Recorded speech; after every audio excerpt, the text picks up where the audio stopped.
सभापति जी, हम लोग फूले साहू अंबेडकर को मानने वाले लोग, हम लोग संविधान को मानते हैं, संविधान के आधार पर चलते हैं। हम लोग बंदूक को सही नहीं मानते और बंदूक का रास्ता सही भी नहीं, क्योंकि अगर कमजोर कभी बंदूक उठाएगा तो उसको कुचलना, उसको मारना आसान हो जाएगा, नक्सली या और तमाम तरह के आरोप लगा के। इसलिए बाबा साहब ने कलम की बात की और कलम को हथियार बताया। सभापति महोदय, मगर सवाल ये है कि 1947 में जब हम लोग आजाद हुए तो इस देश का जो वंचित वर्ग, SC ST OBC, जब 15 अगस्त को आजादी का सवेरा आ गया तो क्या जल जंगल जमीन में बंटवारा हुआ? उसको उसका हक अधिकार मिला। अगर उसको जमीन मिल जाती, घर मिल जाता, उसको अवसर मिल जाते तो आज प्रधानमंत्री आवास योजना नहीं चलानी पड़ती। सभापति महोदय, जमीन का राष्ट्रीयकरण नहीं हुआ। इसलिए मैं बहुत जिम्मेदार, क्योंकि मैं तो वो व्यक्ति हूं जिसके खुद के ऊपर NSA नेशनल सिक्योरिटी एक्ट लगा जब मैं अपने लोगों के लिए लड़ने गया, और 2 अप्रैल 2018 को मेरे जैसे बहुत सारे लोगों पे लगा, क्योंकि हम अपने हक की लड़ाई लड़ रहे थे। सवाल यह है, नक्सलियों के नाम पे क्या आदिवासियों की हत्या स्वीकार्य हो सकती है? हम लोग इसका विरोध करते हैं। हमारा स्टैंड है, हम नक्सलवाद के समर्थक नहीं है, लेकिन आदिवासियों को नक्सली कहकर उनकी हत्या नहीं होनी चाहिए। सभापति महोदय, देश की 1/4 आबादी SC ST 25% से ज्यादा बड़े समाज के साथ जब जुल्म जाति अन्य अत्याचार होता है, उनकी हत्याएं होती है, उनकी बहनों का रेप होता है, उनको मारा जाता है, जलाया जाता है, उनके घरों को फूका जाता है, तब इस सदन में चर्चा क्यों नहीं होती? ये सदन क्यों नहीं सुनना चाहता? SC ST OBC के अन्याय के बाद क्यों नहीं सुनना चाहता? कितनी चर्चाएं होती हैं, आज हालात कितने सारे अलग अलग हैं, लेकिन चर्चा इतने बड़े 25% समाज पे क्यों नहीं होती? 52% OBC पे क्यों नहीं होती? सभापति महोदय, मैं तो मानता हूं, कुछ लोग फॉर्मेलिटी के लिए कहते हैं, अगर मैं आना होता मैं तो चर्चा के लिए चिल्लाता हूं कितनी बार, वरना तो SC ST के लिए कोई चिल्लाता भी नहीं है। ये तो रिप्रेजेंटेशन है संविधान में। ये ना होता हमारे घरों में, हमारी गलियों में कोई वोट मांगने नहीं जाता। हम जानते हैं कि जाति व्यवस्था कितनी बदली है।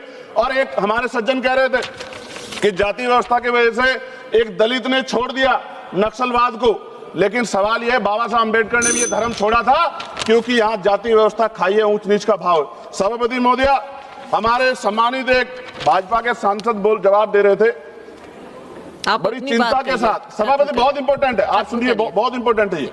वो ये कह रहे थे जवाब देते कि उन्होंने कुछ ब्राह्मण्स के नाम लिए और कहा कि भाई ये इनके मालिक हैं, इनके यहाँ लेबर तो SC ST है, ये विचारधारा पर आधारित है। तो क्या कहना चाहते थे कि इस देश को तोड़ने की मूवमेंट कौन चला रहा है? जवाब दे। वो बड़ी बात यह है, उन्होंने ट्वीट किया 2 दिन पहले, मैं चाहता था मैं उनको जवाब दूं, उन्होंने आरक्षण को कोसने का काम किया। ये भाजपा की सोच है, जवाब देना चाहिए भारतीय जनता पार्टी को।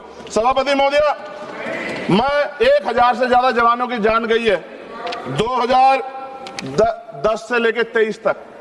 CRPF के जवान संसद की सुरक्षा करते हैं, बॉर्डर की सुरक्षा करते हैं। अभी असिस्टेंट कमांडेंट अजय मलिक की उसका पैर उड़ गया, उनको प्रमोशन नहीं मिल रहा है। सुप्रीम कोर्ट उनके फेवर में थी, सरकार रिव्यू पिटीशन में गई, फिर उनके फेवर में थी। खत्म करूंगा 30 सेकंड में।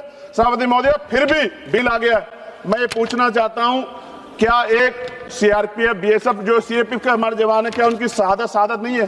क्या उनको जो है शहीद का दर्जा नहीं मिलना चाहिए? उनको पुरानी पेंशन का लाभ नहीं मिलना चाहिए?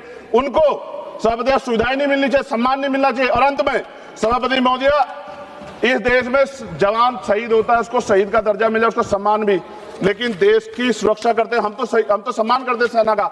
सीवर में सफाई कर्मचारी मरता है, इतने आगे बढ़े हम लोग, उसके बच्चों को भी अपना पेट पालने के लिए कई तरह की मुसीबत गुजरना पड़ता है, कोई नहीं सोचता। सच ये है, इस देश में दलित आदिवासी आज भी गुलामी की जिंदगी जी रहे। सरकार उनके लिए कुछ सोचना नहीं चाहती। सरकार नहीं सोचेगी तो फिर से किसी वाद का जन्म हो जाएगा। इसका, इस अन्याय का, ये जो कठोर अन्याय है, जो सदियों की हिंसा पे आधारित, सदियों के भेदभाव पे आधारित है, इसका जवाब सदन को देना पड़ेगा। सभापति महोदय, नेपाल में नई सरकार बनी, उन्होंने कहा हम दलितों से सार्वजनिक रूप से माफी मांगेंगे कि जो हमने उनके साथ अन्याय किया। ये सदन कब उनसे माफी मांगा जिनके साथ हजारों साल अन्याय हुआ और आज भी उनको रोटी कपड़ा मकान के लिए अन्याय लड़ना पड़ता है? धन्यवाद सभापति महोदय। जय भीम, जय